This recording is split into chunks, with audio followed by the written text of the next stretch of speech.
राधे राधे दोस्तों।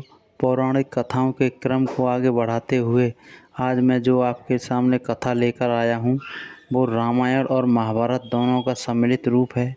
तो उसको अपने जीवन में ढालें, सीखें और अगर कथा पसंद आए तो लाइक शेयर सब्सक्राइब करना नहीं भूलें।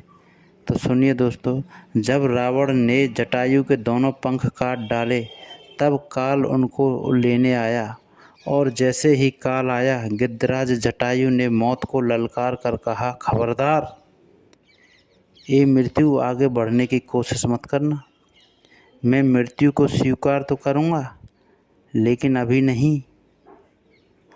जब तक तू मुझे नहीं छू सकती तब तक मैं सीता जी की सुधि प्रभु श्री राम को नहीं सुना देता।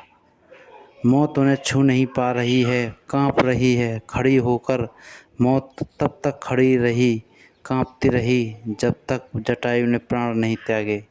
यही इच्छा मृत्यु का वरदान जटायु को मिला। किंतु महाभारत के भीष्म पितामह 6 महीनों तक बाणों की सैया पर लेटकर के मौत का इंतज़ार करते रहे। आँखों में आंसू हैं, रो रहे हैं, भगवान मन ही मन मुस्कुरा रहे हैं।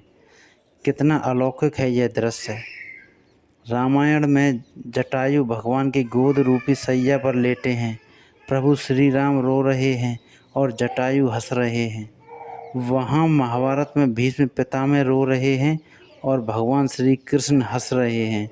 भिन्नता प्रतीत हो रही है कि नहीं? अंत समय में जटायु को प्रभु श्री राम की गोद की सैया मिली, लेकिन भीष्म पितामह को मरते समय बाण की सैया मिली।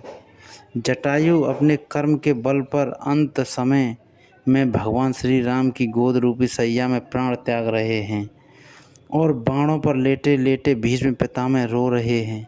ऐसा अंतर क्यों? दोनों को ही इच्छा मृत्यु का वरदान था, लेकिन जटायु को प्रभु श्री राम के गोद की सैया मिली और भीष्म पितामह को सरसैया मिली। ऐसा अंतर इसलिए दोस्तों कि भरे दरबार में भीष्म पितामह ने द्रौपदी की इज्जत को लुटते हुए देखा था, पर विरोध नहीं कर पाए थे। दुशासन को ललकार देते, दुर्योधन को ललकार देते, लेकिन द्रौपदी रोती रही, बिलखती रही, चीखती रही, चिल्लाती रही, लेकिन भीष्म पितामह सिर झुकाए बैठे रहे, नारी की रक्षा नहीं कर पाए। उसका परिणाम यह निकला कि इच्छा मृत्यु का वरदान पाने पर भी बाणों की सैया मिली और जटायु ने नारी का सम्मान किया, अपने प्राणों की आहुति दे दी, तो मरते समय भगवान श्री राम की गोद की सैया मिली। जो दूसरों के साथ गलत होते देखकर भी आंखें मूंद लेते हैं, उनकी गति भीष्म जैसी होती है, और जो अपना परिणाम जानते हुए भी औरों के लिए संघर्ष करते हैं, उसका महात्मा जटायु जैसा कीर्तिवान होता है।